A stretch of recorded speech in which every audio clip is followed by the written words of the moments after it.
et ça vous préparera pour l'examen de la semaine prochaine. Donc, en principe, l'examen, on l'aura le samedi d'après.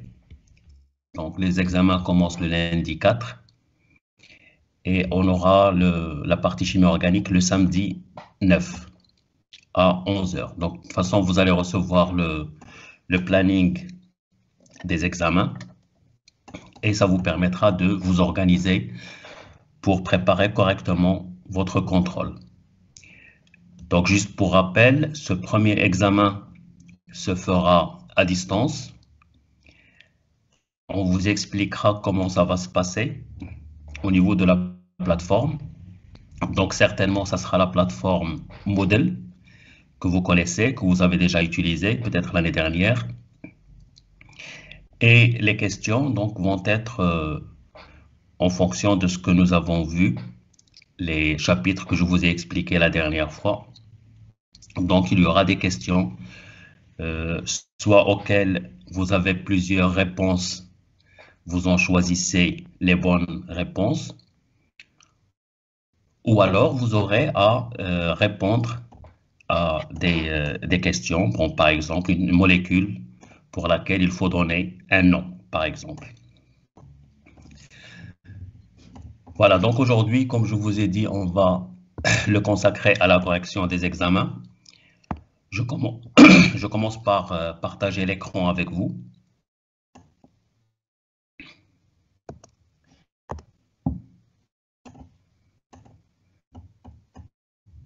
C'est bon, c'est visible? Oui, monsieur, c'est bon. Très bien. Donc, on commence par l'examen de l'année dernière. Donc, le devoir numéro 1. Donc, il correspond à la partie que nous avons vue jusqu'à maintenant. En ce qui concerne les questions, donc c'est un examen d'une durée d'1 heure. Il y a un premier exercice sur la détermination des structures à partir d'une formule brute. Un deuxième exercice sur une molécule organique pour laquelle on doit déterminer l'hybridation des atomes. Un troisième exercice qui concerne la nomenclature. Donc, vous avez des molécules comme celles qu'on avait déjà vues pour lesquelles il faut donner des noms. Et un dernier exercice, c'est l'inverse du troisième. Donc, vous avez des noms pour lesquels il faut proposer des structures. Voilà, donc ça, c'est le contrôle à faire en 1 heure. Alors, dans le premier exercice, nous avons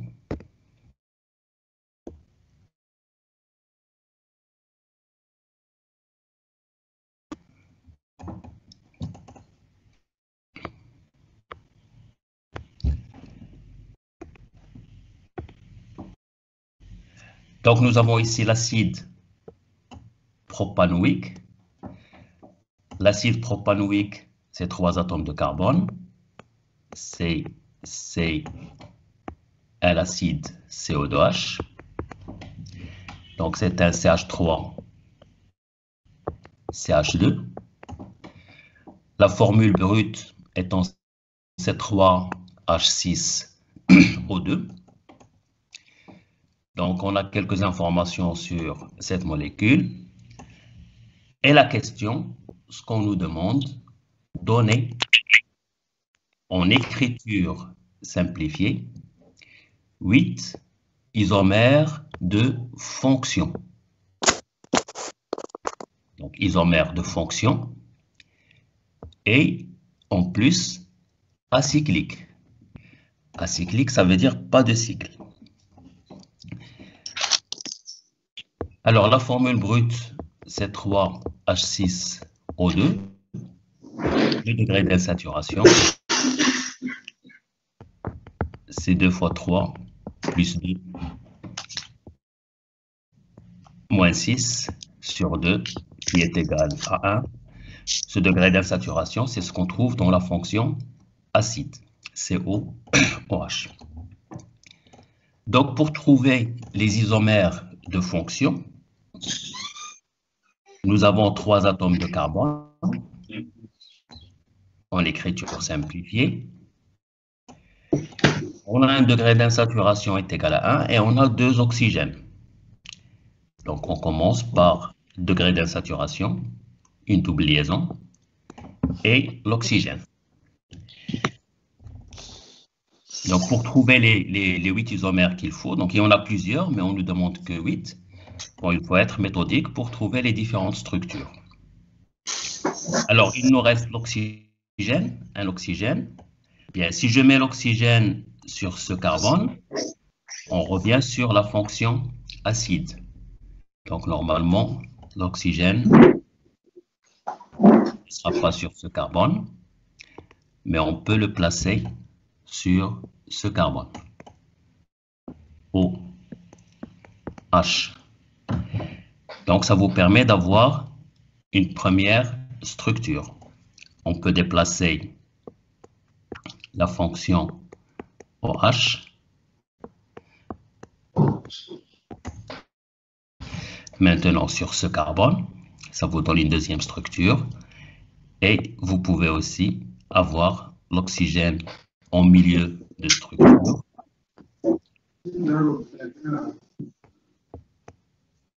Avec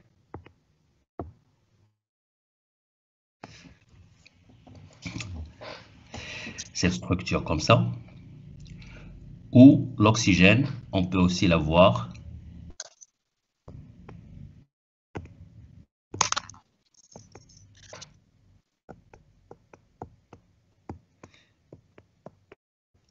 ici. Donc, ça vous permet d'avoir quelques isomères correspondant à cette structure.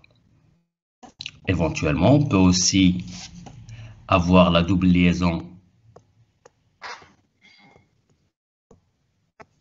avec l'oxygène en milieu de chaîne. Donc, si ici, ça nous donne un aldéhyde,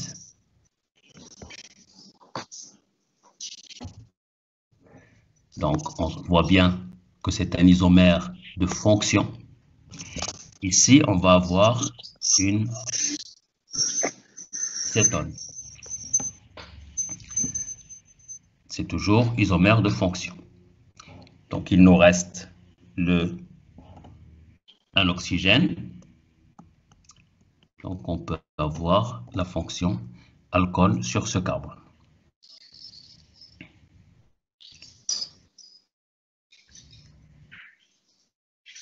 Alors, quelle est l'autre possibilité pour avoir d'autres isomères de fonction? Je vous écoute, si quelqu'un a une idée.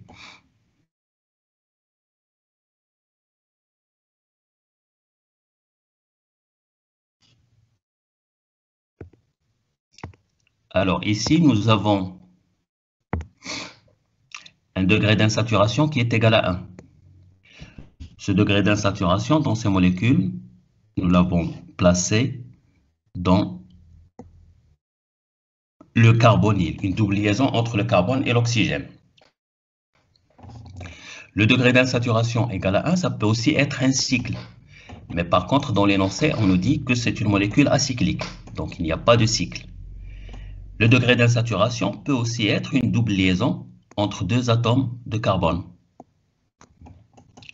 Donc, on peut avoir une double liaison entre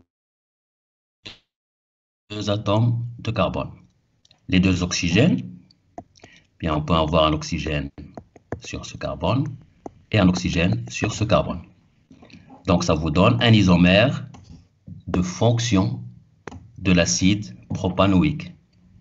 Vous pouvez faire déplacer les positions des fonctions alcool, OH, OH, ça vous donne encore un autre isomère.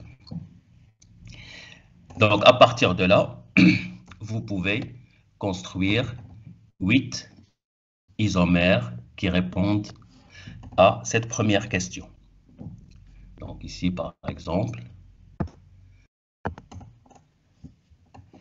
ce que nous avons fait, Donc, vous avez ici un isomère.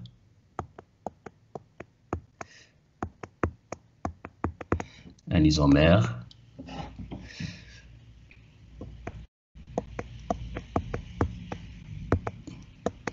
Vous avez cet isomère. Vous pouvez aussi dessiner cet isomère ou cet isomère. Et donc, vous pouvez compléter avec les exemples de façon à avoir les 8 isomères. Nous en avons déterminé ici un certain nombre. Oui? Les deux dernières sont identiques car on a des fonctions, la même fonction, alcool. Oui. Alors, celui-là et celui-là, c'est de ça que vous parlez? Oui, monsieur. Alors, effectivement, ces deux molécules, donc ils ont une chaîne carbonée de 3 atomes de carbone avec une double liaison sur le carbone numéro 1, possédant une fonction alcool. Alors, ces deux molécules sont différentes. Ils diffèrent par la position. Ici, vous avez les fonctions alcool en position 1 et 2. Et ici, vous avez la fonction alcool en position 1 et 3. Donc, cette molécule est un isomère de fonction de l'acide propanoïque. Cette molécule est aussi un isomère de fonction de l'acide propanoïque. Les deux molécules sont différentes et les deux molécules sont isomères de fonction de l'acide propanoïque. C'est la question. On nous demande de donner en écriture simplifiée des isomères de fonction de l'acide propanoïque. Ça répond à la question. C'est bon, c'est clair? Oui, monsieur. Oui, monsieur, merci. Parfait. Alors, le deuxième exercice. Alors ici, nous avons... Alors, il faut toujours bien lire l'énoncé et surtout chercher la question et répondre à la question qu'on nous demande. Alors ici, on nous propose une molécule, le suvorexon. Donc, on nous donne quelques indications sur son origine et son utilisation. Donc, c'est un médicament qui agit sur les troubles du sommeil. Alors, jusqu'ici, ce sont juste des indications sur la molécule. La question, elle est là. Donnez. Donnez quoi? Un nombre d'atomes qui sont hybridés sp3 en remplissant le tableau. Le tableau, il est là. Nous avons l'atome, le carbone, l'oxygène, l'azote, et on nous demande le nombre d'atomes qui sont hybridés sp3. Ça, c'est la question. Vous pouvez me donner les nombres? 4, monsieur. 4. Carbone. Oui. Oui. Oxygène. 7 carbone, monsieur. 7. Oui, monsieur, 7 carbone. 7 carbone. D'accord. Oxygène. Les oxygènes. 1. Un seul oxygène. Un oxygène. Les azotes. 3. 3. 3. D'accord. Très bien. 3. C'est bon. Donc, on regarde sur la molécule. Alors, ici, vous avez un carbone. C'est un CH3. Donc, c'est un carbone sp3. Alors, sur la molécule, vous avez ce carbone. il a 2 hydrogènes, H et H, il est sp3. On a ce carbone, on a un carbone ici. Ici aussi, c'est un méthyle. J'ai ce carbone qui est aussi sp3.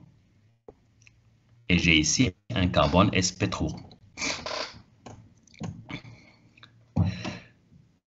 Voilà, j'en ai oublié quelqu'un? Un atome? Donc, ça nous fait 1,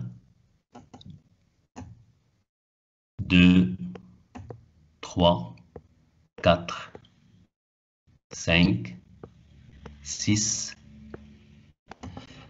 7 atomes de carbone. Donc, on a 7 atomes de carbone hybridés sp3. Les azotes.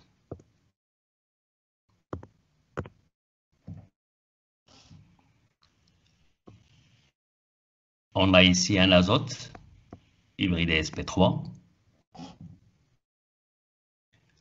Vous avez ici un azote hybridé sp3. Cet azote aussi est hybridé sp3.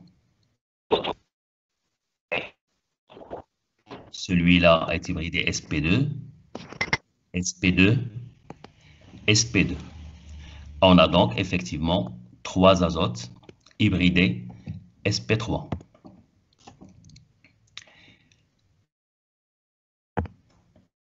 L'oxygène, dans la molécule, on a 2 oxygènes, un oxygène hybridé sp3 et un oxygène hybridé sp2. On a donc un seul oxygène hybridé sp3.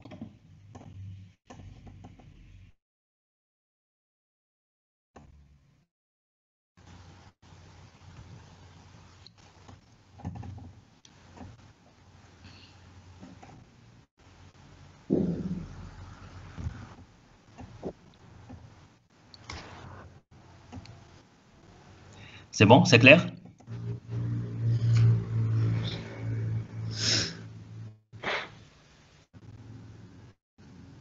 Oui, monsieur. Oui, monsieur. Très bien. Alors, on passe à la question suivante.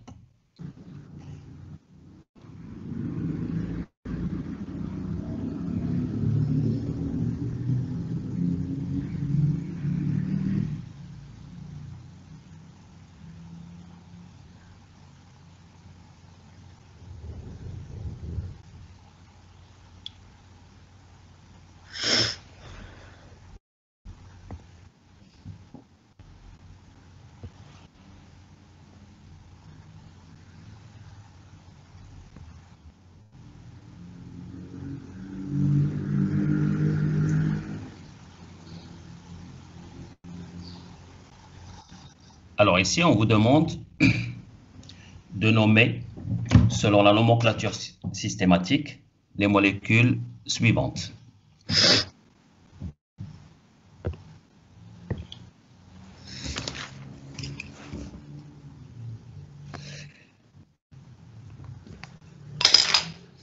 Donc on commence par la Monsieur, première molécule. Oui, monsieur, à propos de la chaîne principale, on prend la chaîne qui possède les multiples liaisons ou bien la chaîne la plus longue.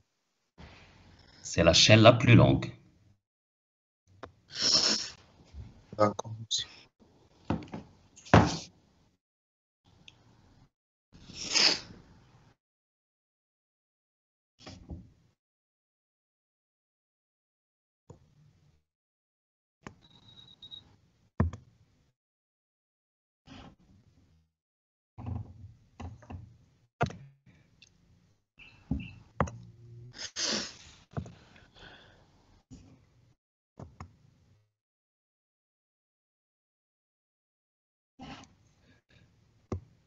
2 secondes, je reprends l'écran.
D'accord, très bien. Donc, pour nommer cette molécule, donc ici, on va la reprendre. Est-ce que vous avez déjà un nom? Quelqu'un veut me proposer un nom?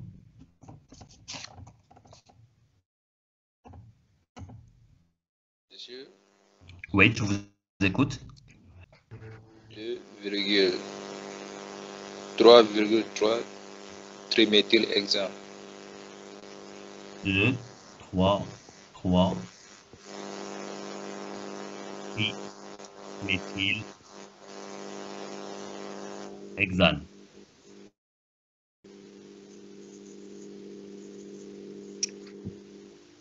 D'accord, alors ici dans la molécule, vous avez un CH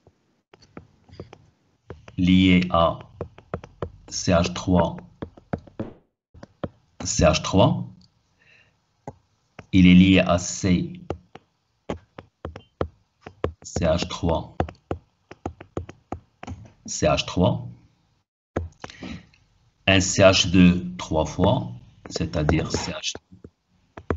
CH2, CH2.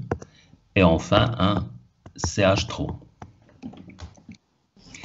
La chaîne principale dans cette molécule, c'est la chaîne la plus longue. On la numérote à partir du carbone qui nous donne la première ramification.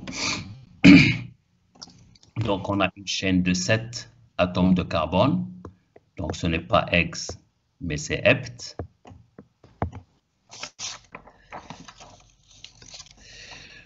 On a un méthyle sur le carbone numéro 2 et 2 méthyles sur le carbone numéro 3.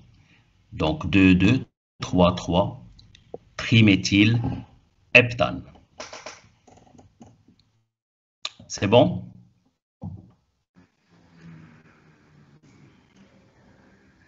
C'est clair? Oui, Oui, monsieur. monsieur. Oui, monsieur. Oui. Très bien. Donc ici, c'est l'heptane.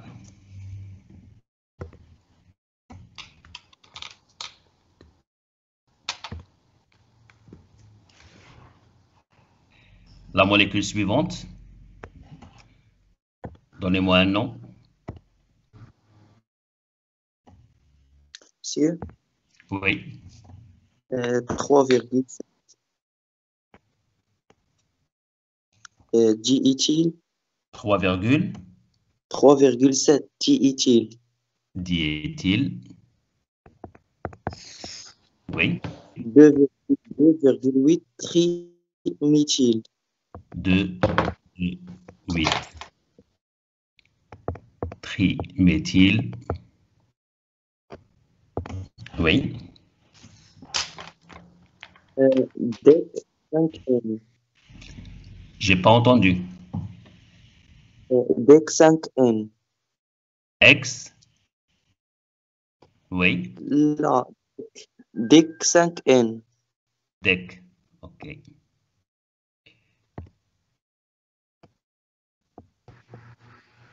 Cinq N.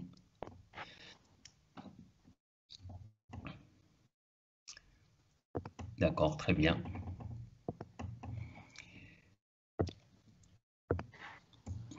Alors, ici, dans la molécule, Monsieur, oui, 4 éthyle, 8 isopropyl, 4 éthyle, éthyle, 8 isopropyl, isopropyl, oui, 3 éthyle, 3 méthyl, DEC 5N, DEC, 5 N.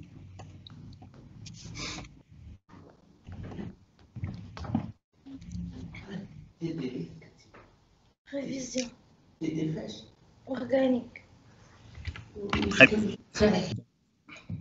La chaîne principale qu'il faut chercher dans la molécule, on a dit c'est la chaîne carbonée la plus longue. Ce n'est pas forcément la chaîne qui est linéaire. Ici, on a 1, 2, 3, 4, 5, 6, 7, 8, 9 atomes de carbone. Mais par contre, si on va sur cette chaîne, on a 1, 2, 3, 4, 5, 6, 7, 8, 9 et 10. Donc ici, vous avez 10 carbones par rapport à l'autre chaîne où on a seulement 9 carbones. Donc on choisit la chaîne qui a 10 atomes de carbone. La numérotation de cette chaîne, on peut commencer à partir de ce carbone.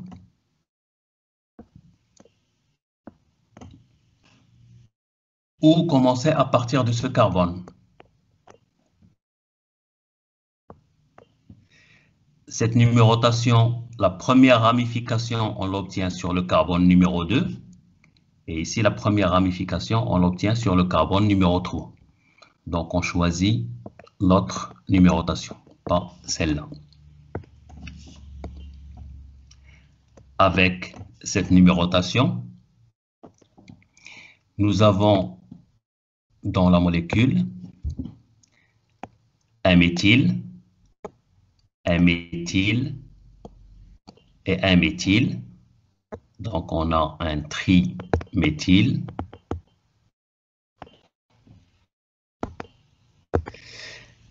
Il sera classé par ordre alphabétique par le M. Ensuite, vous avez ici un éthyle et un éthyle, diéthyle. Il sera classé par le E dans l'ordre alphabétique. Et nous avons une double liaison. Donc, on va avoir une terminaison N sur une chaîne qui contient 10 atomes de carbone. 10 atomes de carbone, c'est le décane. Alors, les positions, vous avez 2 méthyles sur le carbone numéro 2. Vous avez la double liaison sur le carbone numéro 5. Vous avez un éthyle sur le carbone 3. Un éthyle sur le carbone 7. Et un méthyle sur le carbone numéro 8. Donc, on a par classement d'ordre alphabétique éthyle avant méthyle. On ne tient pas compte du préfixe multiplicateur. Les deux éthyles sont sur les carbones 3 et 7. 3 et 7. Les 3 méthyles sont sur le carbone 2. On en a 2. On écrit tous les chiffres. On a 10 atomes de carbone, c'est le DEC. La double liaison se trouve entre le carbone 5 et le carbone 6.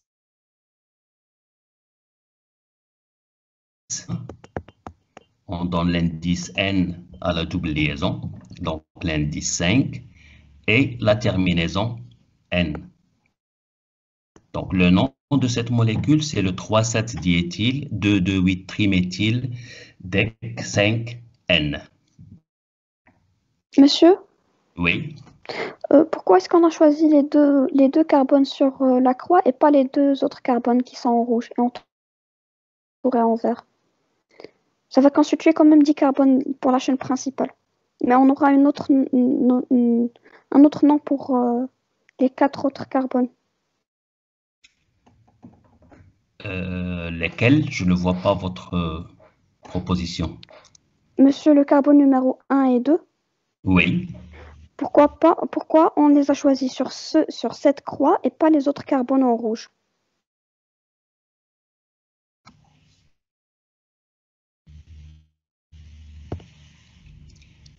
Alors ici, vous parlez de ces carbones-là. Oui, monsieur.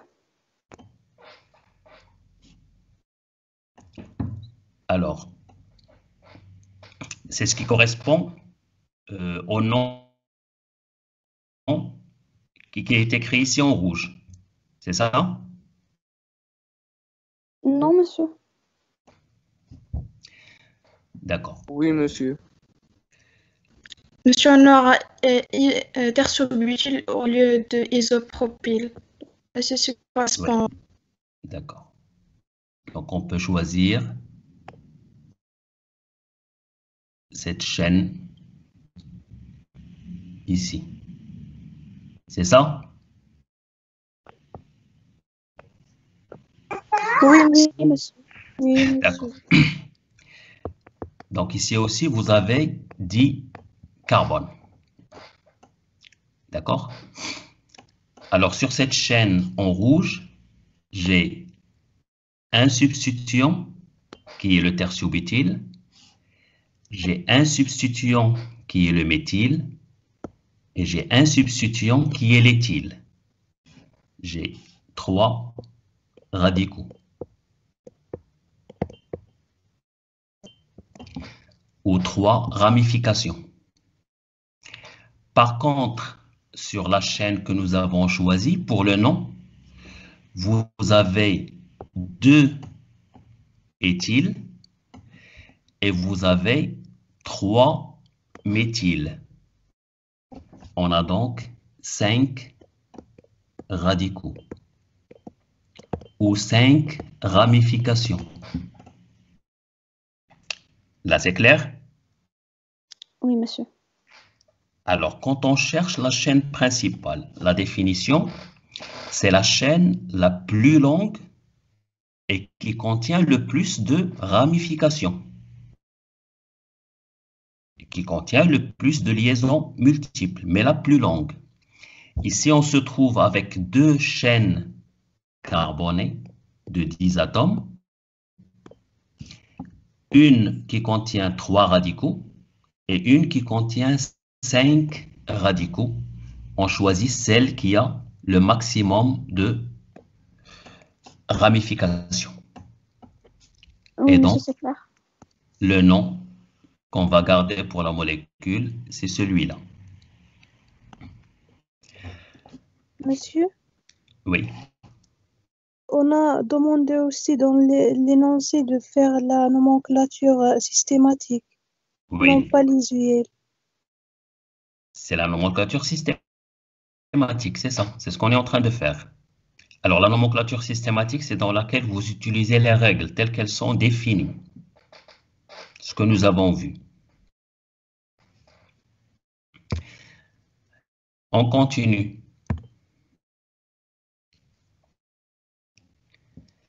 Monsieur, Pour la molécule suivante, vous avez une proposition?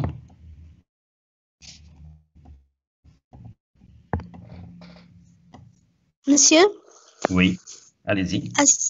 acide, C'est un acide, effectivement. Oui. acide 4 bromo, 4 bromo, 2 formile, 2 formyle, bétanoïque, butanoïque, pentanoïque. pentanoïque. D'accord? Oui.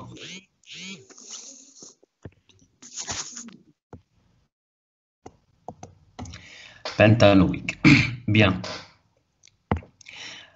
Alors, dans ce nom, on trouve ici la partie qui correspond à la fonction prioritaire. Vous avez ici la partie AN qui correspond à la saturation ou l'insaturation.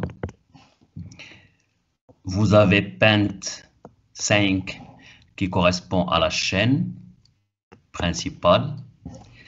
Et vous avez la partie qui correspond aux substituants, classés par ordre alphabétique et précédés par les indices de position. Donc, rappelez-vous, le nom d'une molécule est toujours constitué de ces 4 parties: la fonction prioritaire, la saturation ou l'insaturation, la chaîne principale et les substituants.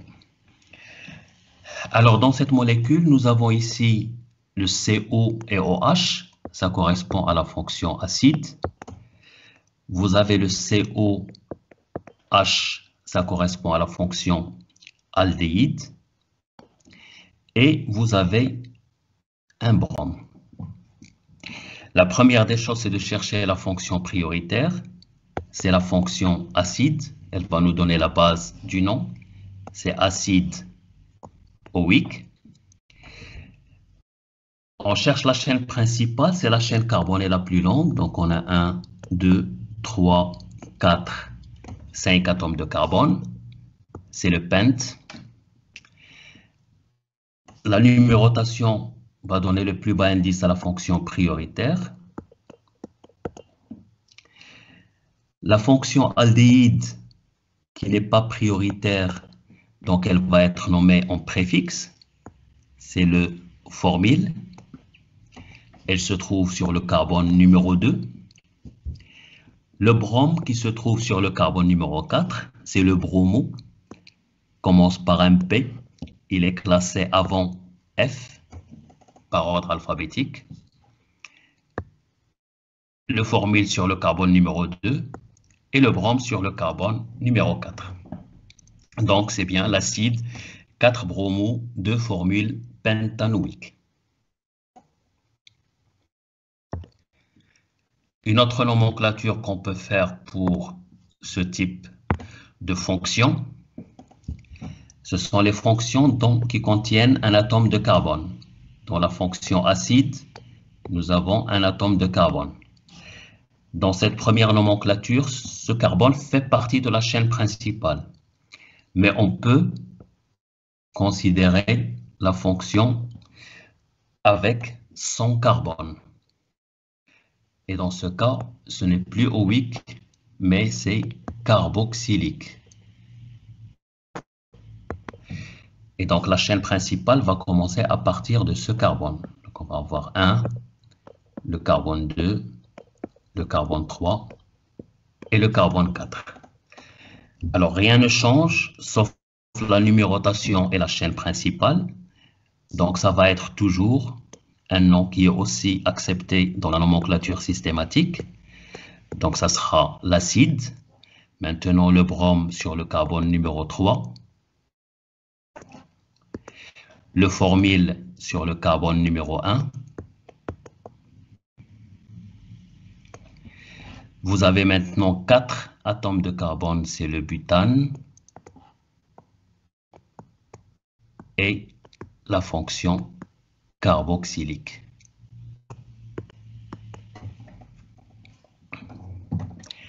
C'est bon, c'est clair?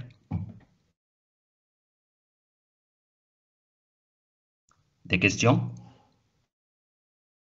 Monsieur, Oui. alors avant de passer à l'autre exercice pour la première molécule, est-ce qu'on peut en fait développer le CH2, le taux 3 et mettre CH et faire sortir un éthyle?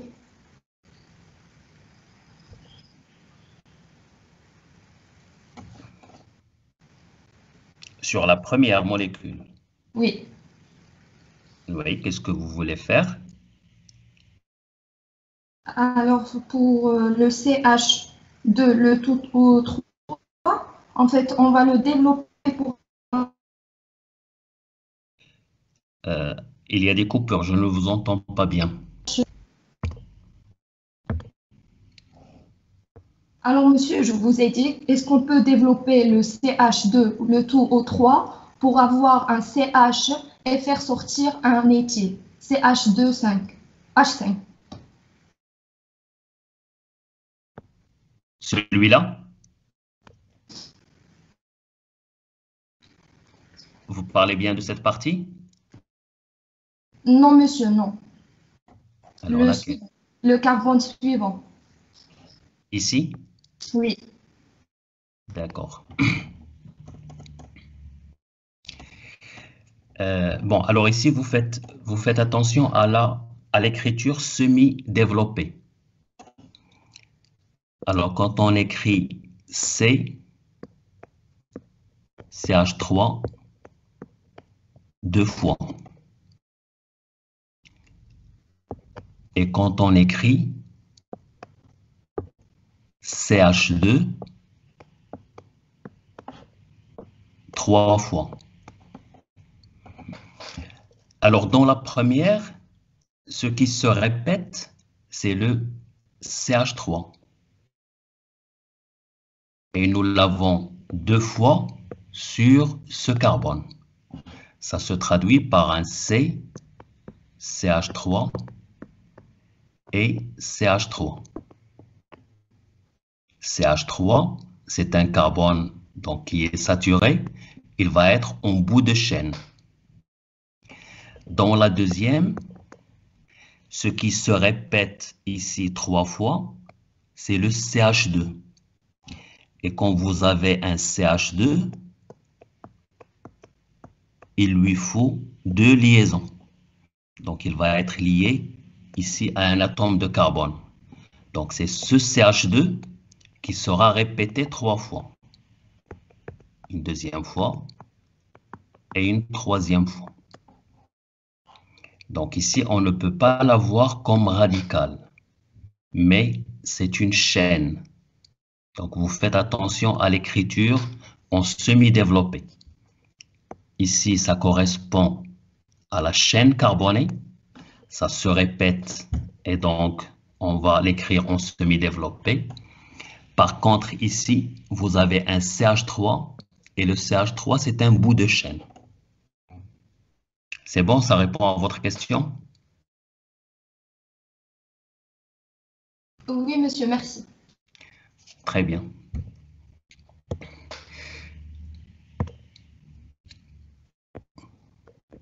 Bon, on regarde l'exercice suivant. Donc ici, c'est l'inverse. Alors, vous avez un nom pour lequel il faut donner une structure.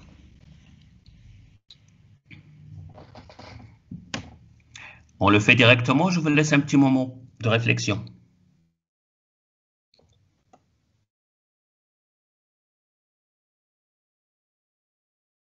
Directement. Très bien. Oui, monsieur. Parfait. C'est bon. Donc, dans le nom d'une molécule, vous avez la partie qui correspond à la saturation, la partie qui correspond à la chaîne principale et la partie qui correspond aux ramifications. Donc, on a une chaîne principale qui contient non. Non, ça correspond à 9 atomes de carbone.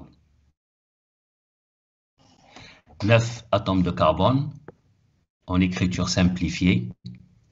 On va faire le plus simple possible. Donc, on a 1, 2, 3, 4, 5, 6, 7, 8 et 9. Donc, si on considère la numérotation à partir de ce carbone, donc c'est le 1, le 2, le 3, le 4 et ainsi de suite. Alors, on a une double liaison sur le carbone numéro 2, donc entre le carbone 2 et le carbone 3. On a une triple liaison sur le carbone 7, donc 4, 5, 6, 7. Entre le carbone 7 et le carbone 8, nous avons une triple liaison. Nous avons un chlore sur le carbone numéro 5.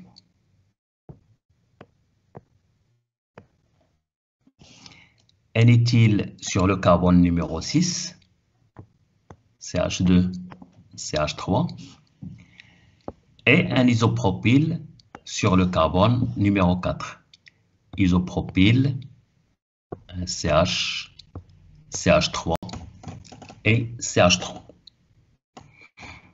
Donc là, vous avez l'écriture simplifiée correspondant à cette molécule.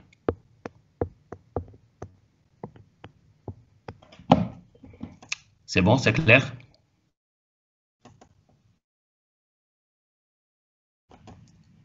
Oui? Oui, monsieur. Oui, monsieur, c'est clair. Très bien. La deuxième molécule? Monsieur, Oui. Monsieur. la chaîne qui contient le triple liaison, ça sera Oui. linéaire.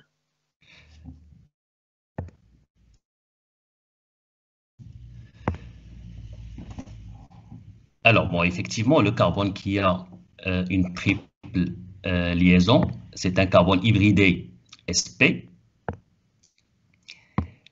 Et hybridé sp, donc il est linéaire. Donc, bon, enfin, là, c'est le premier dessin que j'ai fait pour la molécule directement. Donc, normalement, on le fait sur le brouillon. Mais si vous voulez l'écrire d'une façon plus correcte, donc ici, on aura la triple liaison. Donc, effectivement, qui va être linéaire. Ici, c'est un carbone qui est hybridé sp. On a un angle de 180 degrés. Et vous avez votre dernier carbone. Mais si vous ne donnez pas cette chaîne linéaire, ici, la réponse à la question donc, correspond à la structure. Donc, même si vous le donnez avec une structure qui ne respecte pas cet angle de 180 degrés, on n'en tiendra pas compte. Vous savez que c'est un carbone sp3, donc celui-là et celui-là, ils sont dans une géométrie linéaire.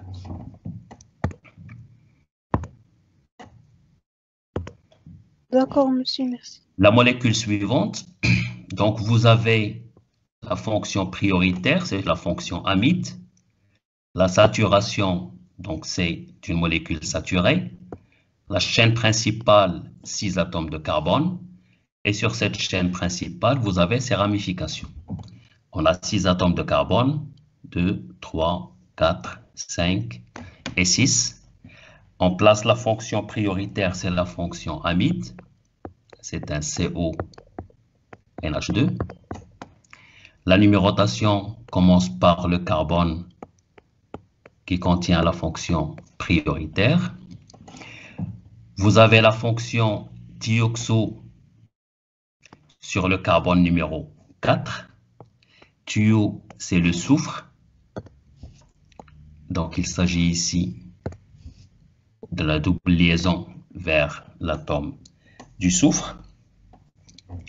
Et vous avez 2 méthyles sur le carbone numéro 3, c'est celui-là, et sur le carbone numéro 5, c'est celui-là. Vous avez donc ici l'écriture simplifiée correspondant à cette molécule. C'est bon? Oui, monsieur. Oui, monsieur. Très bien. Alors, la dernière molécule, la fonction prioritaire, c'est un acide carboxylique. La chaîne principale, c'est un cyclohexane saturé et qui contient sur la position 4 un tertiobutyle. On a un cyclohexane, c'est un cycle de 6 atomes de carbone, sur lequel on a la fonction acide dont le carbone fait partie de la fonction. Donc, c'est un COOH. Et sur le carbone numéro 4, donc 1, 2, 3, le carbone numéro 4, on a un tertiobutyle. Donc, butyle, ce sont 4 atomes de carbone sous la forme tertio, Donc, on a un CH3, CH3 et CH3 avec un carbone au milieu. Donc, vous avez ici la molécule qui répond à cette question. C'est clair?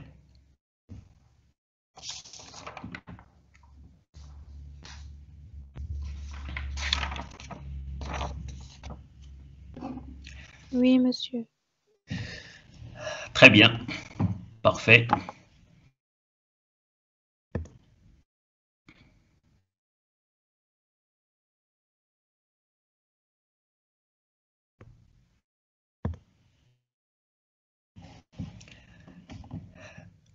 Donc, on passe à l'épreuve suivante.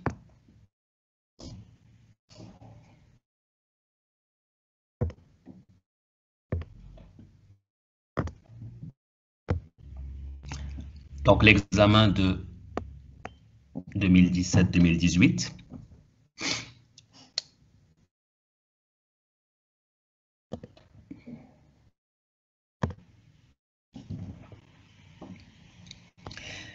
Donc, ici, vous avez un premier exercice qui correspond à la détermination des atomes hybridés sp2 et sp3. Donc, cet exercice, nous l'avons vu en travaux dirigés. Un deuxième exercice, une formule brute pour laquelle il faut déterminer les isomères. Et ensuite, donner des relations d'isomérie entre ces molécules. Troisième exercice, vous avez des molécules à nommer. Et une molécule pour laquelle il faut donner l'écriture simplifiée.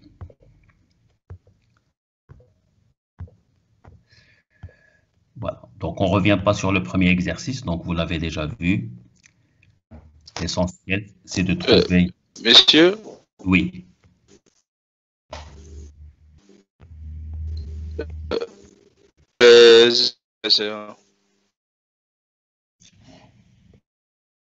Je n'ai pas bien entendu. Si vous pouvez répéter, s'il vous plaît.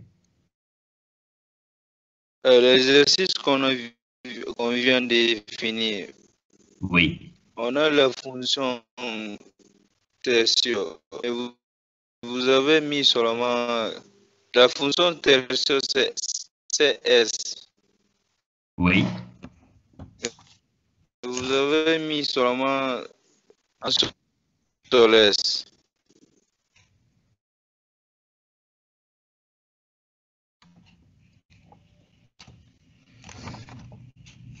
Alors, c'est la fonction thiol. Alors, la fonction thioxo, elle correspond à...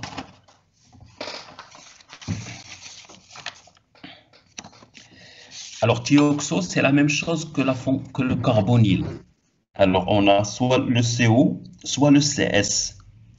Le soufre, il se comporte du point de vue liaison dans les molécules organiques comme un atome d'oxygène. Donc, lui aussi, il peut former deux liaisons. Et il peut être lié à un hydrogène. Donc, on peut avoir un SH, comme le OH. Il correspond à la fonction thiol. Ou on peut avoir la double liaison carbone-soufre, comme la double liaison carbone-oxygène. Carbone-oxygène, donc ça nous donne soit cétone, soit formyle, oxo ou formyle. Et avec le soufre, ça nous donne le thioxo. C'est le CS. C'est ce que nous avions dans cette molécule.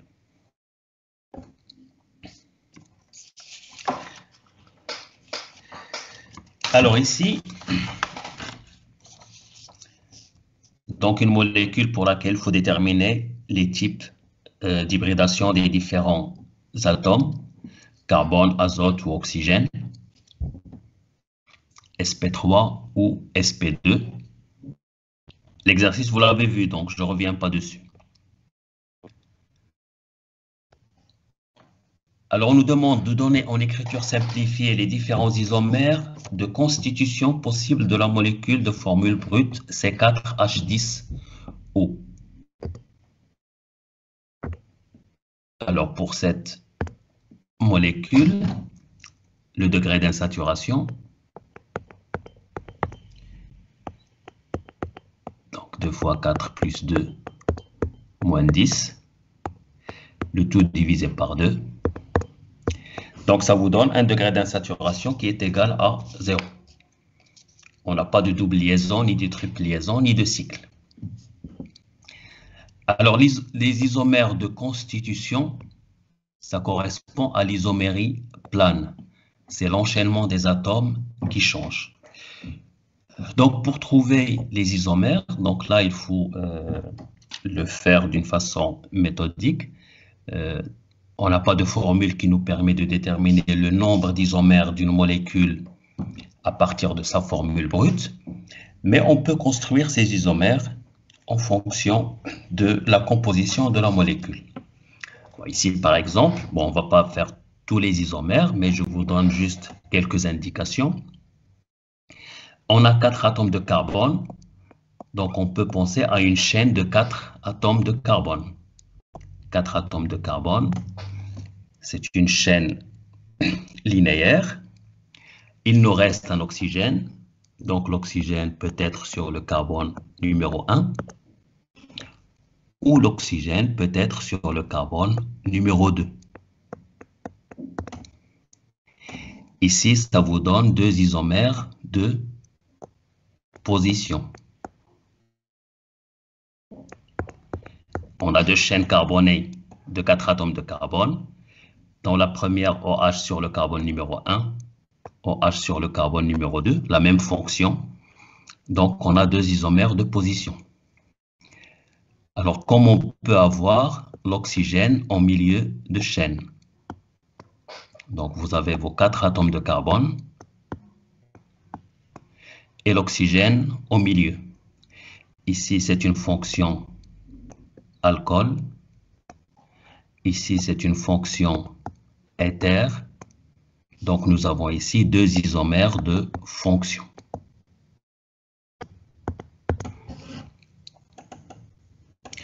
On peut aussi construire des molécules avec une chaîne de 3 atomes de carbone. Donc ici, j'ai 3 atomes de carbone. Le 4e carbone donc, doit être ici au milieu. Et je peux avoir l'oxygène sur ce carbone ou l'oxygène sur ce carbone. Donc ici aussi, ça vous donne 2 isomères de position.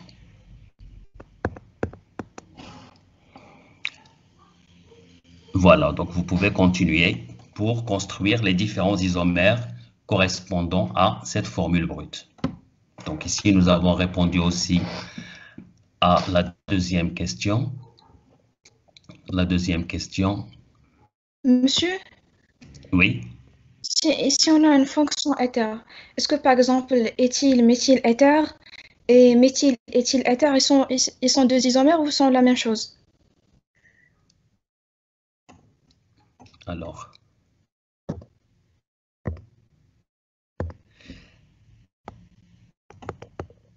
éthyle, méthyle, éther. C'est le O, CH2, CH3 et le CH3. Et l'autre, c'était quoi? Dites-moi. Méthyle, éthyle, éther. Méthyle, éthyle, éther. Alors bon, ici, c'est le même nom. Et quand on écrit le nom, donc vous le savez, on utilise l'ordre alphabétique. Ici, on a l'ordre alphabétique, mais ici, on ne respecte pas l'ordre alphabétique. Donc, c'est la même molécule, mais le nom correct, c'est celui qui est classé par ordre alphabétique. Ici, c'est la même molécule.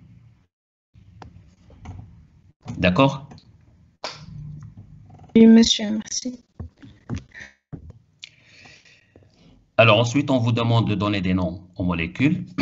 Donc, vous avez la première. Si quelqu'un veut bien proposer un nom.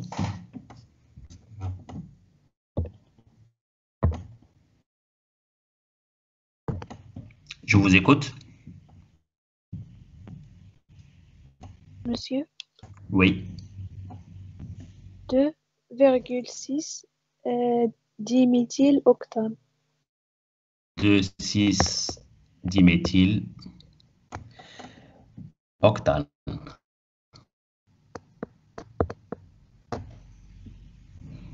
D'accord, bien. Notre proposition?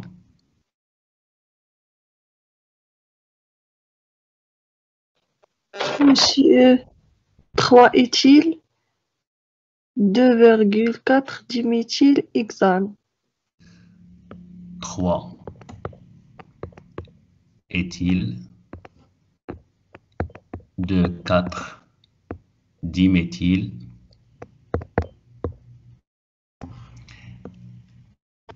hexane. D'accord. Alors, si on réécrit notre molécule,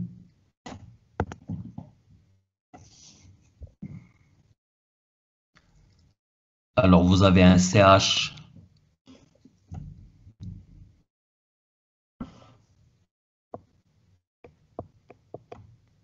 qui est lié à CH3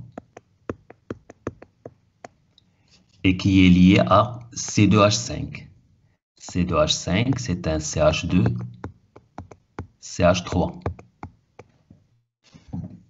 Ensuite, il est lié à un CH2 3 fois. 1, 2 et 3. Il est lié à un CH qui est lié à 2 CH3. CH3 et CH3.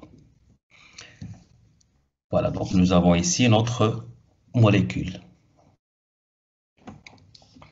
Le nombre d'atomes de carbone de la chaîne principale.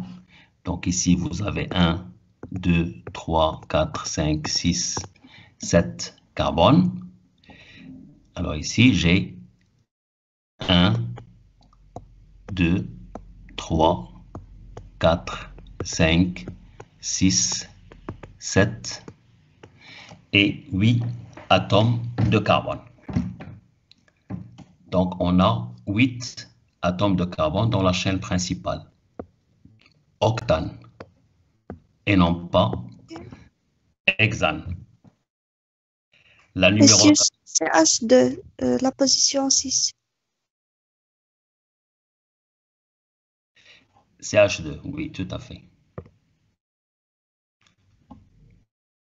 Donc, un atome de carbone au milieu. Alors, une valence égale à 4. Donc, on a les 4 liaisons, c'est un CH2. La numérotation, donc sur cette chaîne principale, on a un méthyle sur ce carbone et on a un méthyle ici. Donc, on a 2 méthyles. La numérotation doit donner le plus bas indice au substituant. Cette numérotation va me donner l'indice 3. Par contre, si je numérote à partir de ce carbone, elle va me donner l'indice 2 pour la première ramification. Donc, je choisis cette numérotation. Donc, 3, 4, 5 et 6. Donc, j'ai un méthyle sur le carbone 2 et un méthyle sur le carbone 6. Donc, 2, 6, 10 méthyl, 8 atomes de carbone, pas de liaison multiple. Donc, ici, c'est le nom correct pour cette molécule. C'est bon? C'est clair?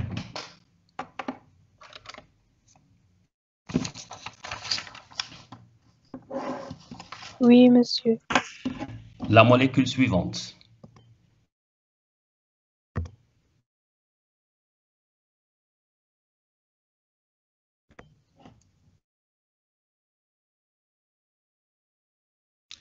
Proposition. 3-oxopentanoate de méthyle. Alors, 3-oxopentanoate de méthyle.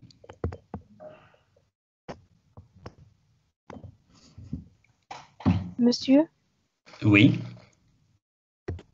chlorure 2 du 5-amido 3-méthyl pentanoïl. Attendez. On est d'abord dans cette molécule-là. On n'a pas encore terminé celle-là. Donc, gardez votre proposition. On regarde cette molécule et on regarde d'autres propositions. Alors, ici, vous avez... Monsieur, Oui. 3-oxo pentoxylate. Pentanoxylate. Pentanoxylate.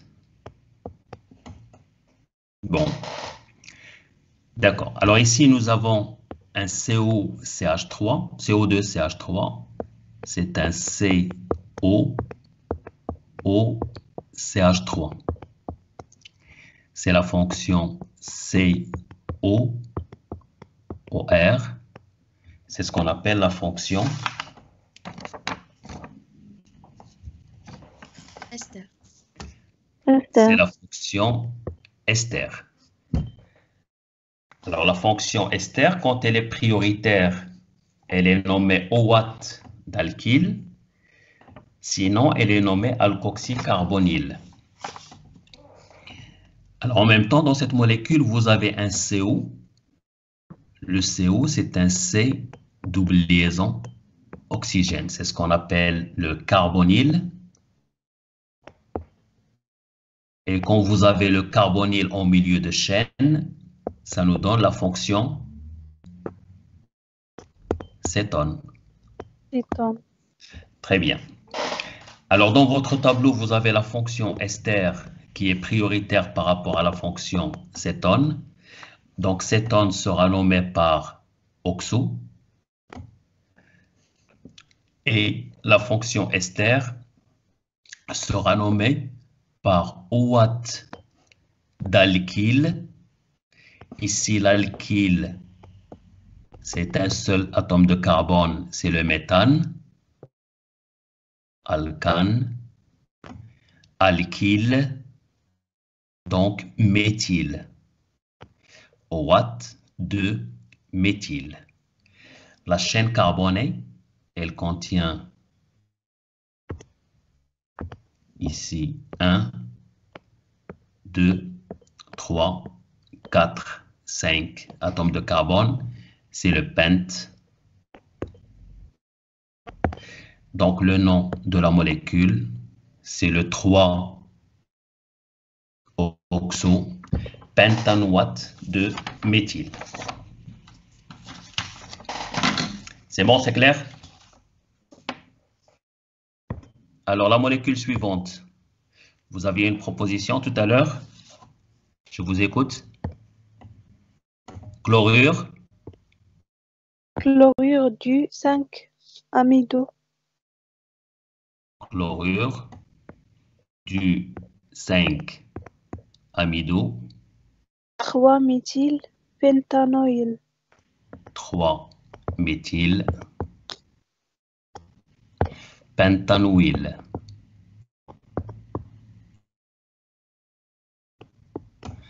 Pentanoïl. Monsieur, Oui, j'ai une autre proposition. oui. Chlorure de 5, Oui. 5 alcanamide.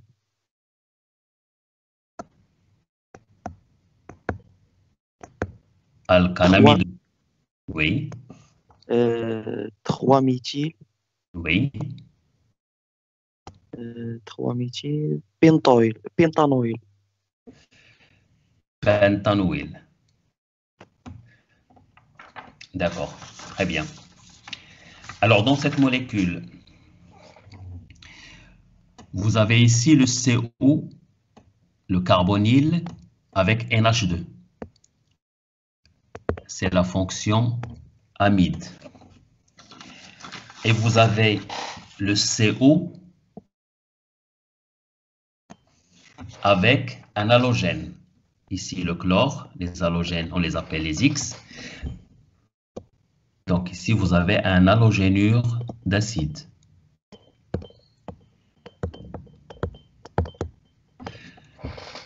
Alors, sur les deux fonctions, donc quand vous regardez votre tableau, l'halogénure d'acide est prioritaire par rapport à la fonction amide.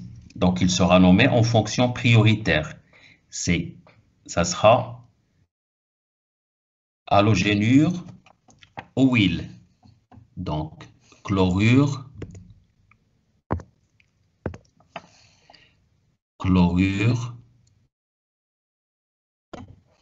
avec la terminaison au huile. Donc ici, c'est la fonction prioritaire qui est la fonction halogénure d'acide. La chaîne principale va commencer par le carbone qui contient la fonction prioritaire. Donc 1, 2, 3, 4 et le carbone numéro 5. Sur cette chaîne, nous avons la fonction amide qui n'est pas prioritaire. Elle sera nommée par alcane amidou.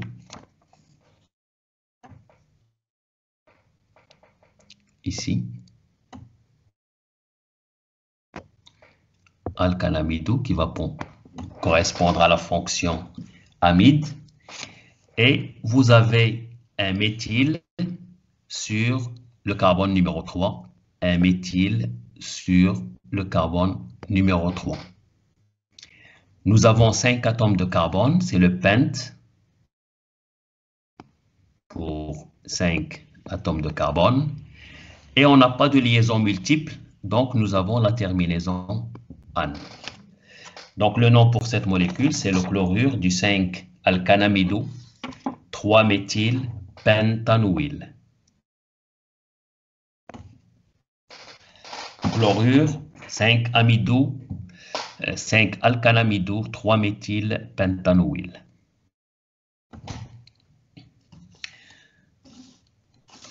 La dernière molécule qui reste, donc ici c'est une molécule pour laquelle on nous demande de déterminer l'écriture simplifiée. Alors, l'écriture simplifiée correspondant à cette molécule. Alors, nous avons la fonction prioritaire. Ici, c'est al, c'est la fonction aldéhyde. La saturation, on a la terminaison N, donc ça veut dire qu'on a une double liaison. Hept, la chaîne principale, on a 7 atomes de carbone, sur laquelle nous avons 3 méthyle. 7 atomes de carbone, 1, 2, 3, 4, 5, 6 et 7. On place la fonction prioritaire, donc al, sur le carbone numéro 1, c'est la fonction aldéhyde. Donc on a le carbone 1, 2, 3, 4, 5, 6 et 7 atomes de carbone. Vous avez la double liaison sur le carbone numéro 3. Donc, elle se trouve entre le carbone numéro 3 et le carbone numéro 4. Et vous avez 3 méthyles sur le carbone numéro 2, le carbone numéro 4 et le carbone numéro 5. Monsieur, le premier méthyle sur le carbone numéro 2, le carbone numéro 1. Sur le carbone numéro 2.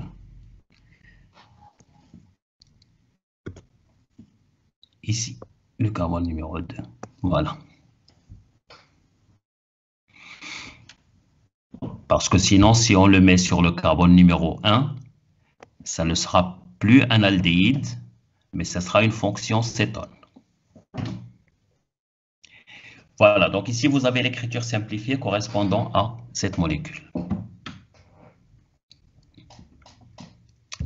C'est bon?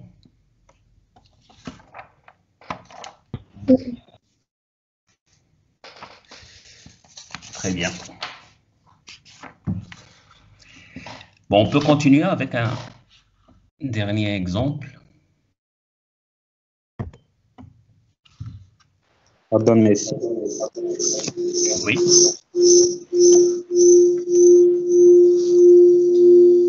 Pour la molécule qui contient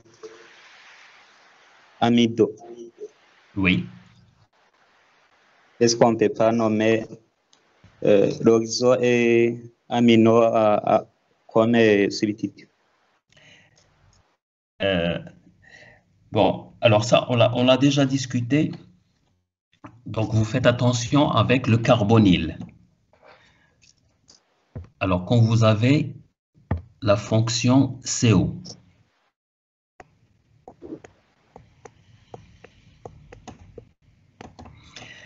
c'est une fonction très particulière au niveau des molécules organiques et elle nous donne un ensemble de fonctions. Donc, si vous avez un CO avec OH, c'est un acide. Si vous avez ce CO avec un H, c'est l'aldéhyde. Si vous avez le CO avec 2 carbones, c'est la fonction cétone. Et si vous avez le CO avec NH2, c'est la fonction amide. Et on ne peut pas la séparer en amine et cétone. Comme on ne peut pas séparer la fonction acide en alcool et cétone. Quand vous avez le carbonyle, vous faites attention à ce qui se trouve à côté. Ça peut définir la nature de la fonction correspondante. Ça peut être un acide, aldéhyde, cétone, un ester, un halogénure d'acide, une fonction amide, et ainsi de suite. C'est bon? Alors, on va essayer de voir... Merci. On va essayer de voir un autre contrôle. Donc, ça correspond toujours à la partie qui vous intéresse. Alors, dans ce contrôle, vous avez une première question de cours. Donc, elle parle des liaisons chimiques. Alors, une deuxième question qui correspond à des molécules pour lesquelles on nous demande de représenter les orbitales atomiques qui forment les liaisons. Donc, c'est une partie qui concerne l'hybridation. Et vous avez ici à la fin un exercice sur la nomenclature.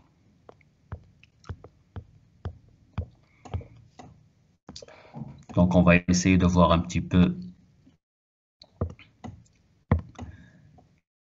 cet exemple. Il faut toujours bien lire la question et chercher ce qu'on nous demande et répondre à ce qu'on nous demande. Donc ici, l'exercice, il parle des liaisons chimiques. La question, c'est citer et brièvement, rapidement, sans donner le détail, citer brièvement les types de liaisons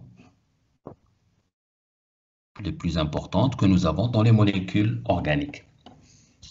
Bon, ici, les liaisons, nous les avons vues ensemble. Donc, il y a surtout comme liaison importante, c'est les liaisons covalentes qui correspondent à la mise en commun d'électrons. Ça peut être une liaison de type sigma si le recouvrement est axial ou une liaison de type pi si le recouvrement est latéral. Alors, on peut aussi avoir des liaisons ioniques. Les liaisons ioniques, donc ça correspond à interaction entre deux ions de charge opposée, un cation chargé positivement et un anion chargé négativement. Ce sont des liaisons faibles qu'on peut séparer facilement. On peut avoir aussi des liaisons datives. Liaison dative, elle est l'objet d'un donneur d'électrons avec un accepteur d'électrons. Les deux électrons qui vont former la liaison proviennent d'un seul atome. Et on a enfin une liaison importante qu'on rencontre dans les molécules organiques. C'est ce qu'on appelle la liaison hydrogène. La liaison hydrogène donc résulte du fait que l'hydrogène étant un petit atome, quand il est lié à un atome électronégatif, il porte une charge partielle positive, parce que l'atome électronégatif attire les électrons, et la présence de cette charge positive fait que cet hydrogène peut être lié à des atomes, soit dans la même molécule, c'est la liaison hydrogène intramoléculaire, ou entre molécules, c'est la liaison hydrogène intermoléculaire. Et cette liaison hydrogène peut avoir une influence sur les propriétés physiques, comme la température d'ébullition par exemple, ou les propriétés physiques de certaines molécules. Il faut en tenir compte. Voilà, donc ça c'était juste une question de cours, donc ça vous le savez. C'est juste pour le reprendre. Alors ici vous avez une molécule pour laquelle on donne son origine et son utilisation dans cette partie. Donc cette molécule fait partie d'une série de molécules organiques qu'on appelle les cétoses. Alors la première, donc elle est constituée d'un CO,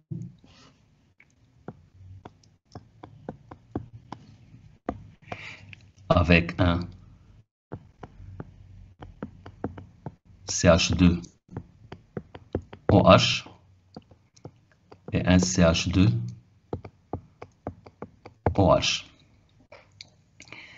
La question, c'est de représenter les orbitales atomiques qui forment les liaisons, de montrer par une flèche les doublés libres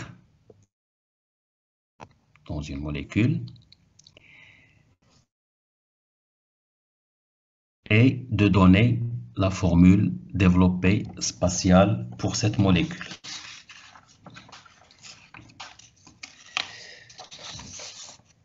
Donc, si on veut dessiner les orbitales atomiques correspondant à cette molécule,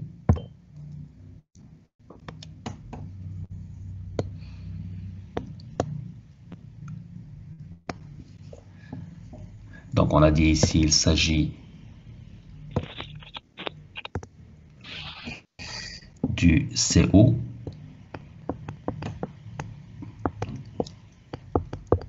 CH2OH, CH2OH. Entre le carbone et l'oxygène, ici, vous avez une double liaison. La double liaison, c'est un recouvrement axial d'orbitales hybrides qui nous donne la liaison sigma. Et la liaison pi, c'est un recouvrement latéral d'orbitales de type P. Sur le carbone et sur l'oxygène, le recouvrement de ces orbitales me donne la liaison pi. C'est la deuxième liaison entre le carbone et l'oxygène.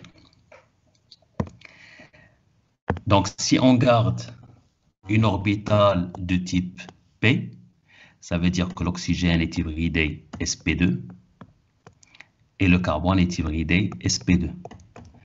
Ils ont donc trois orbitales de type sp2 qui sont dirigées vers les sommets d'un triangle. l'orbital sp2 du carbone, on aura deux autres orbitales qui sont dirigées vers le sommet d'un triangle, hybridation sp2. J'ai donc une orbitale sp2 ici et l'autre orbitale qui va vers l'autre sommet, sp2. La même chose pour le carbone, il est dans le même état d'hybridation, donc lui aussi il a deux orbitales qui forment un triangle, deux orbitales sp2. Alors ce carbone est lié à un CH2, donc à un carbone avec un recouvrement axial. Ce carbone a trois liaisons avec la liaison qui est liée à l'atome de carbone. Donc il a les quatre orbitales sp3 qui vont être dirigées vers les sommets d'un tétraèdre. Deux orbitales dans le plan, ces deux, une orbitale en avant, celle-là, et une orbitale vers l'arrière, et comme ça on a au niveau de ce carbone, les quatre liaisons sont dirigées vers les sommets ici d'un tétraèdre. Vous avez votre tétraèdre. Alors ce carbone, il est lié à un oxygène et deux hydrogènes. Donc il est lié à un oxygène et deux hydrogènes. Un hydrogène ici et un hydrogène sur ce carbone. Cet oxygène, il est dans l'état d'hybridation sp3. Il a donc quatre liaisons dirigées vers les sommets d'un tétraèdre. Une première, une liaison vers l'avant et une liaison vers l'arrière. Donc cet oxygène, il est lié à un hydrogène. Et comme vous le savez, l'oxygène a deux doublés libres. Donc dans cette orbitale, on a un doublet. Et dans cette orbitale, on a un doublet. La même chose pour l'oxygène qui est lié par une double liaison au carbone. Les deux orbitales contiennent les deux doublés libres.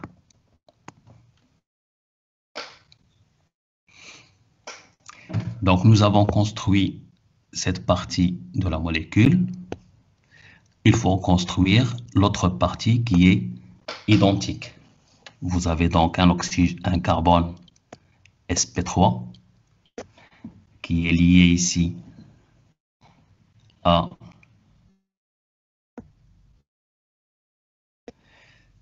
au carbone du carbonyle.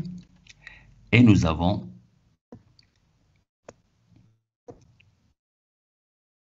un carbone sp3 avec ses quatre orbitales. Il est lié à deux hydrogènes. On peut avoir un hydrogène ici, un hydrogène ici, et il est lié à un oxygène par un recouvrement axial. Cet oxygène est dans l'état d'hybridation sp3. Il a les quatre orbitales sp3. Une orbitale qui va vers un hydrogène, le OH, et les deux orbitales qui contiennent les deux doublés libres. Donc, on a construit les orbitales atomiques. Donc, si on essaie de reprendre en formule développée spatiale, nous avons l'oxygène sp2 avec le carbone sp2. L'oxygène a ses deux doublés libres et le carbone a une géométrie ici plane triangulaire. Il est lié un carbone sp3 lié à l'oxygène et vous avez l'hydrogène et on a deux hydrogènes, un vers l'avant et un hydrogène vers l'arrière. Donc ici c'est un carbone sp3, un angle de 109 degrés 28 et ici vous avez un carbone sp2 avec un angle de 120 degrés. Alors ensuite vous avez votre carbone qui est lié à un hydrogène, carbone sp3, avec une liaison vers l'avant vers un hydrogène et une liaison vers l'arrière vers l'oxygène qui est lié à l'hydrogène. Donc ça nous donne l'écriture développée spatiale correspondant à cette molécule. On avait aussi la question dans cet exercice d'indiquer par une flèche les doublés libres et de montrer les orbitales qu'elles occupent. Les doublés libres, vous les avez au niveau de l'atome d'oxygène. Donc j'ai ici un doublé libre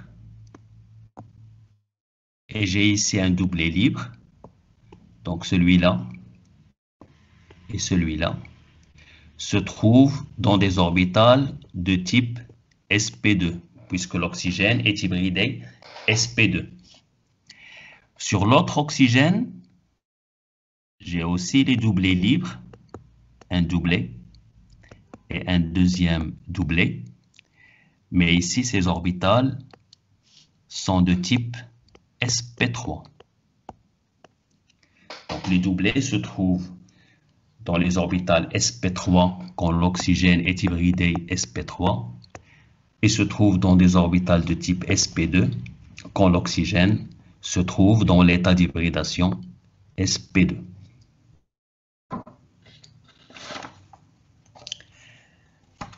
C'est bon, c'est clair?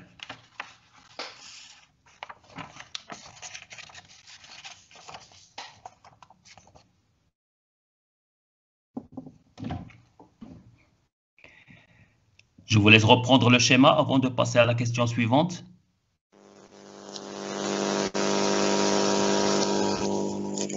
Monsieur.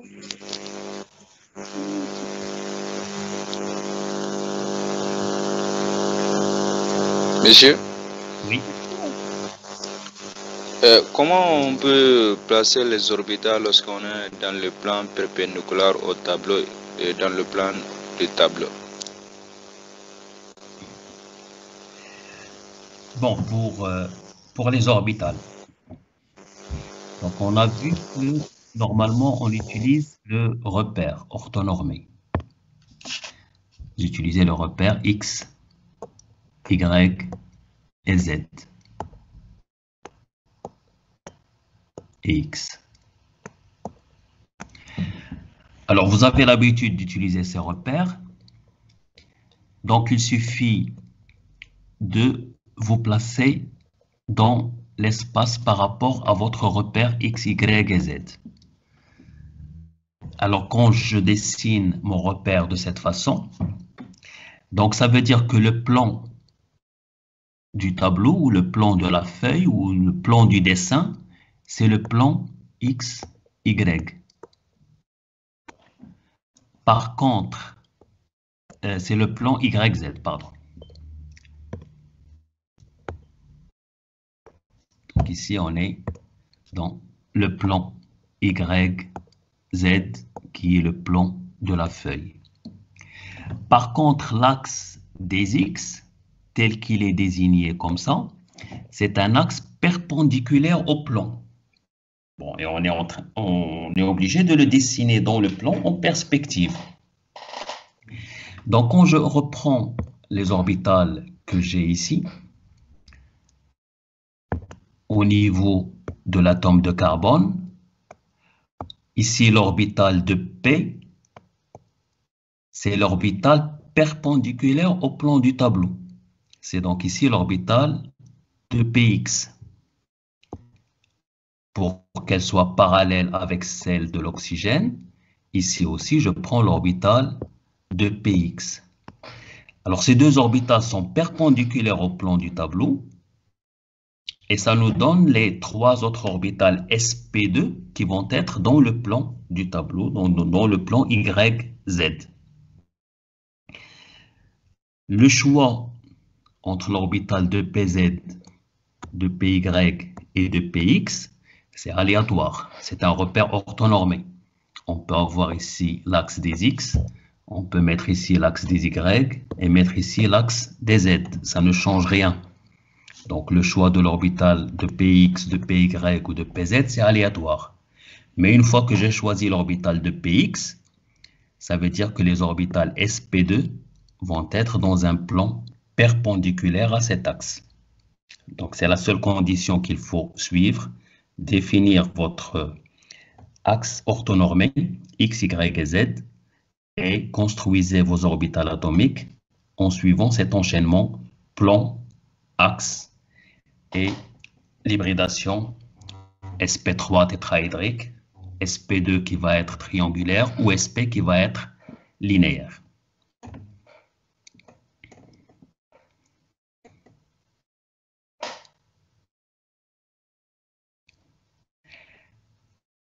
On passe à l'exercice suivant. Donc, je ne sais pas si vous aurez un peu de temps pour le terminer.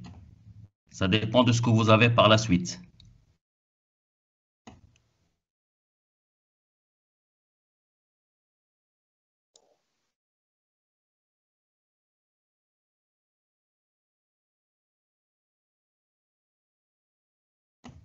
Dites-moi, on continue? Oui, monsieur. Oui, monsieur. Oui, monsieur. Oui, monsieur. D'accord, très bien.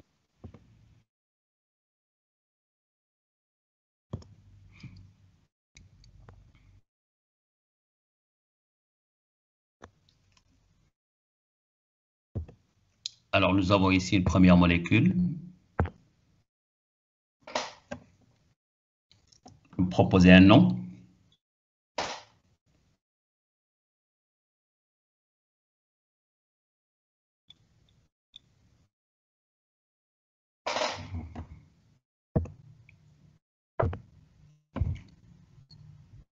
Alors ici, nous avons une fonction acide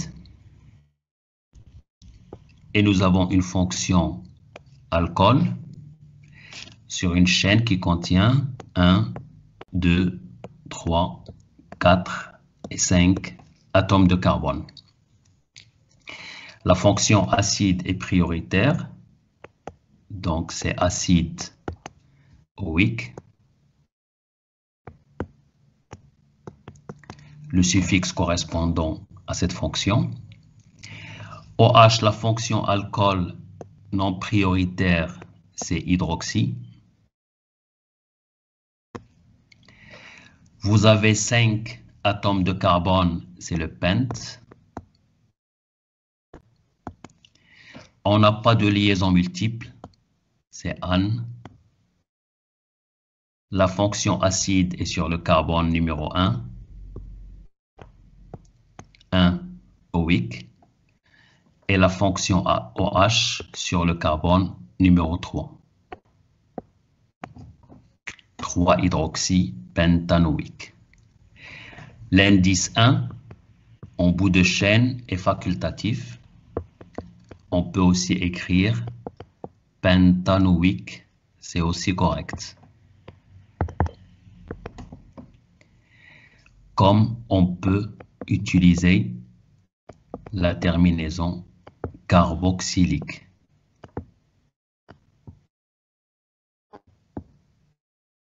Mais dans ce cas, on change la chaîne principale.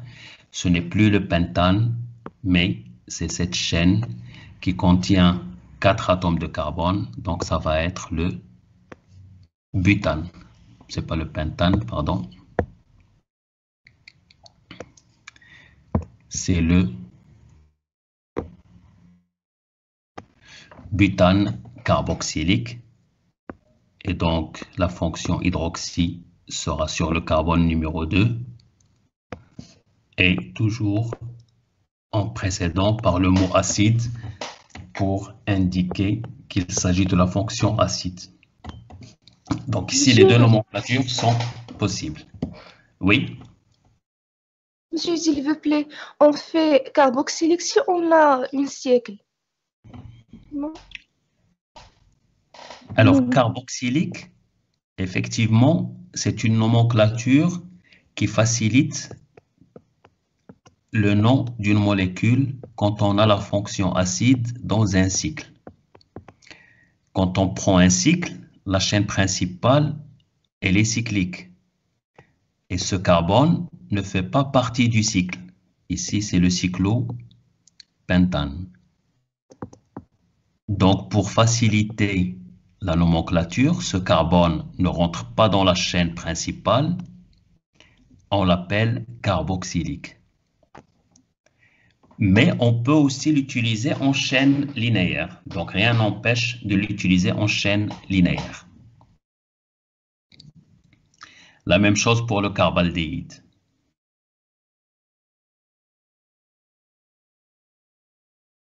Oui, d'accord, monsieur.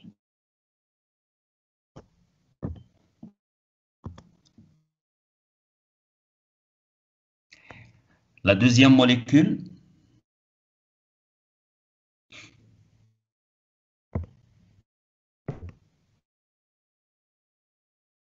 alors ici vous avez un CH3, CH, C2H5, c'est un CH2, CH3. Vous avez un CH2 3 fois, CH2, CH2, CH2 et un CH avec un CH3 et un CH3. Alors ici, vous avez 1, 2, 3, 4, 5, 6, 7 et 8 atomes de carbone. 8 atomes de carbone, c'est oct. On n'a pas de liaison multiple, c'est an. Sur la chaîne principale, nous avons un méthyle et un méthyle. C'est le diméthyle qui sont sur le carbone numéro 2 et sur le carbone numéro 6. Donc 2, 6, diméthyle, octane.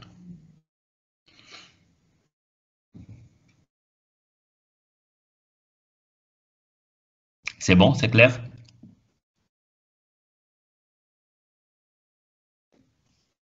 Oui, monsieur.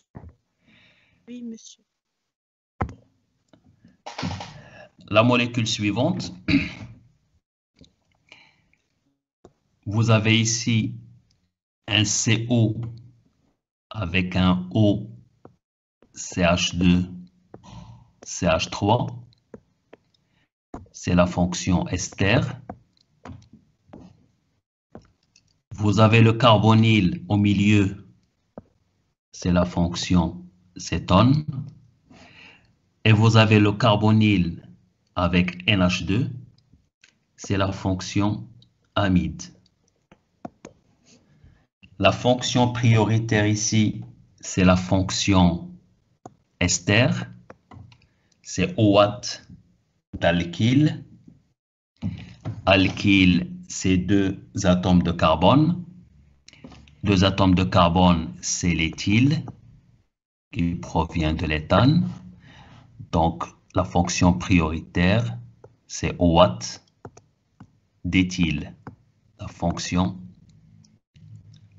ester. La chaîne carbonée, elle commence par la fonction prioritaire, donc 1, 2, 3, 4 et 5. 5 atomes de carbone, c'est le pente. On n'a pas de liaison multiple, donc c'est la terminaison an. pentanoate d'éthyle. Donc, sur cette chaîne principale, vous avez une fonction cétone, oxo, et amide, c'est alcanamido. On les classe par ordre alphabétique. Donc, oxo et alcanamido. La fonction oxo se trouve sur le carbone numéro 3. Celui-là. Et la fonction amide se trouve sur le carbone numéro 5. Vous avez donc le nom correspondant à cette molécule.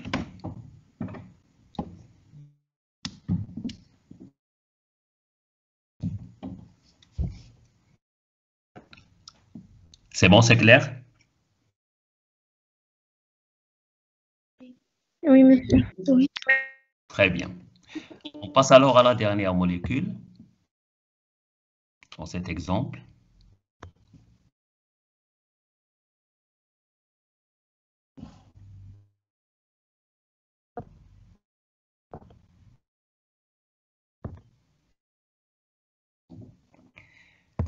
Donc ici, vous avez la fonction prioritaire, al, la double liaison, 6 atomes de carbone sur la chaîne carbonée, et vous avez un isopropyl. Donc 6 atomes de carbone, 1, 2, 3, 4, 5 et 6. La fonction aldéhyde en bout de chaîne, le carbone 1, 2, 3, 4, 5 et 6. J'ai une double liaison sur le carbone numéro 3, donc entre 3 et 4. Et j'ai un isopropyl sur le carbone numéro 3. Isopropyl, c'est un CH, CH3 et CH3. Vous avez donc la structure correspondant à ce nom de molécule.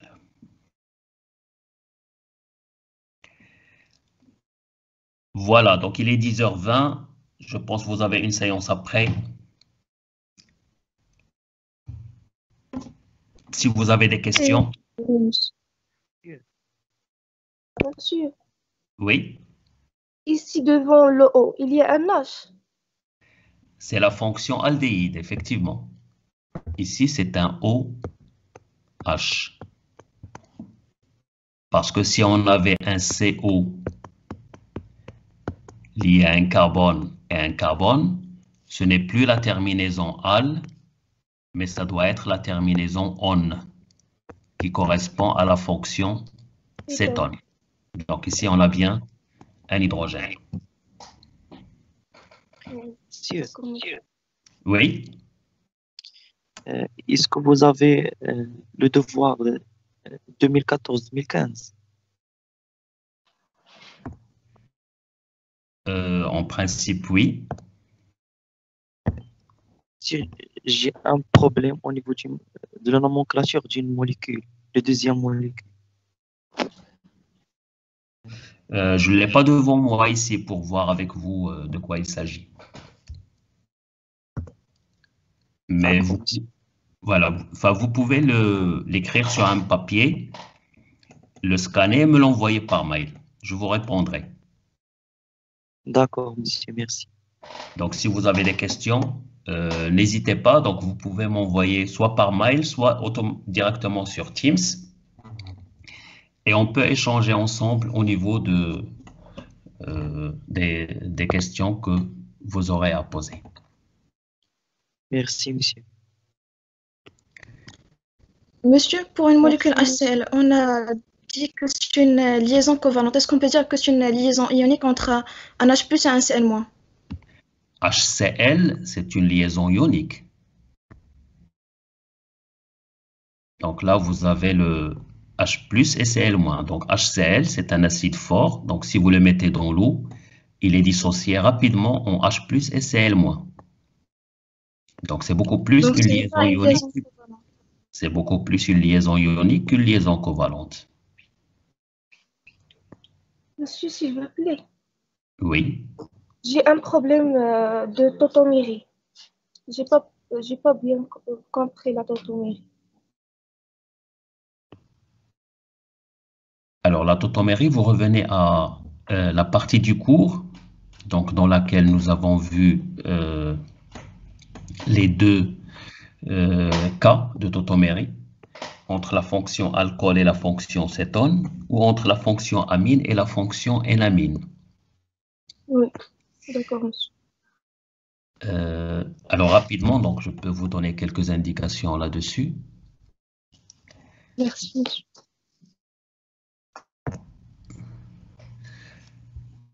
Alors, une tautomérie,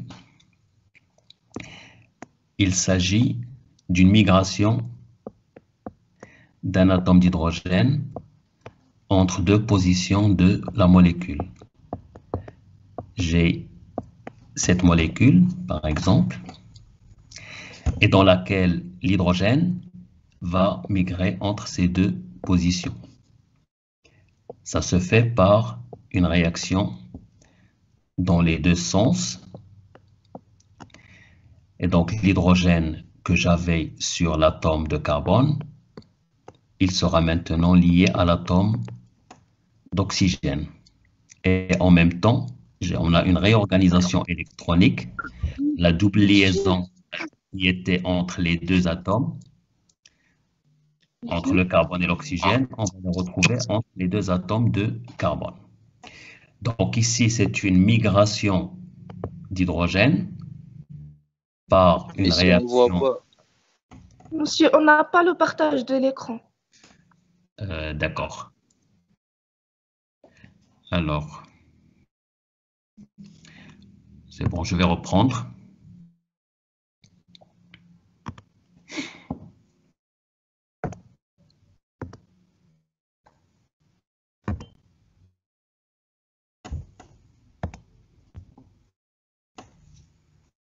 C'est bon maintenant? Oui, monsieur, c'est bon. Parfait. Donc, il s'agit de, donc en parlant de la tautomérie,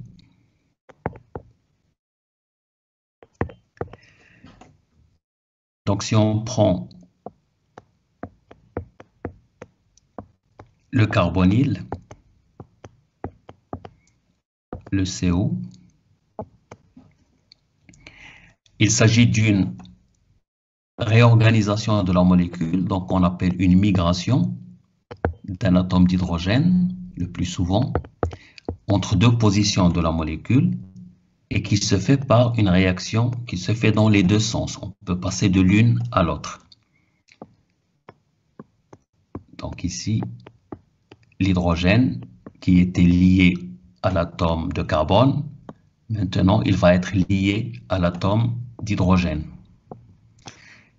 Et ça s'accompagne par une réorganisation électronique. La double liaison qu'il y avait entre le carbone et l'oxygène, maintenant on l'a entre les deux atomes de carbone. Donc quand on voit ici, c'est comme si l'hydrogène, il a migré entre les deux positions. Donc ici, entre la liaison qui était entre le carbone et l'hydrogène, dans l'autre molécule, elle est entre l'oxygène et l'hydrogène. Et c'est une réaction qui peut se faire en passant de l'une à l'autre. Alors, quand on a d'autres isomères, on n'a pas cette réaction qui permet de passer d'un isomère à l'autre. Ces deux isomères, ici, on a la fonction cétone. Et ici, on a la fonction alcool. Donc, en réalité, ce sont deux isomères de fonction. Entre ces deux isomères, on a une réaction équilibrée qui permet de passer de l'un à l'autre. Et au cours de cette réaction, nous avons une migration d'un atome d'hydrogène entre deux positions de la molécule, ici lié à l'atome de carbone est ici liée à l'atome d'oxygène. C'est ce qu'on va appeler la tautomérie. C'est bon? Monsieur, c'est bon, merci. Parfait.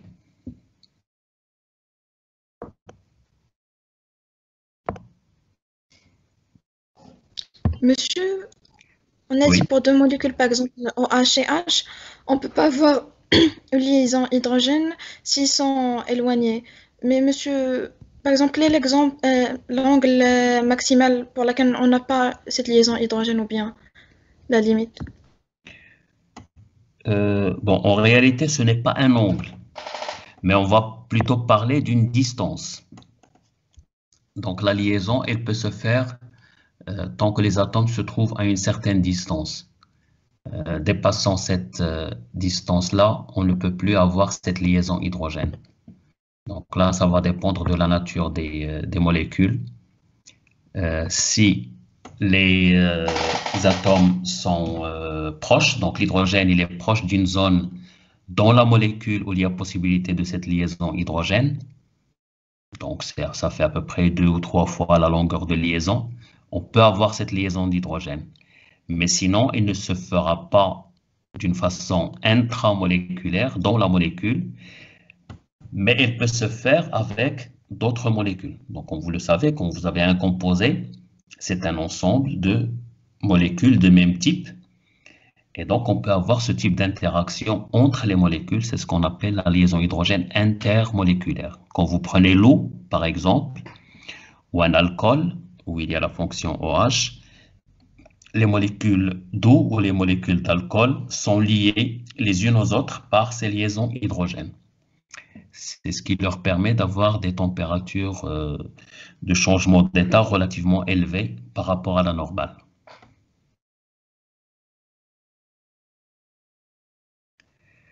D'accord, merci monsieur. Voilà. Donc, je ne sais pas si vous avez une autre séance après.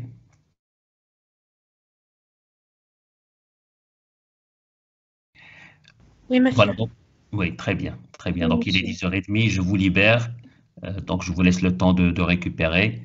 Il vous reste à peu près une semaine pour le début des examens. Donc, prenez votre temps, faites votre organisation, préparez vos matières. Donc, vous avez les 6 modules. Donc, il faut essayer de réussir la majorité des examens que vous avez. Et si vous avez des questions, donc soit sur Teams, soit par mail, j'essaierai de répondre à vos questions. Donc, je vous dis, portez-vous bien, faites attention à vous, restez en bonne santé et à la semaine prochaine. Merci beaucoup, monsieur. Merci, monsieur. Merci pour votre présence. Allez, Merci, au revoir. au revoir. Au revoir. Merci, monsieur. Au revoir.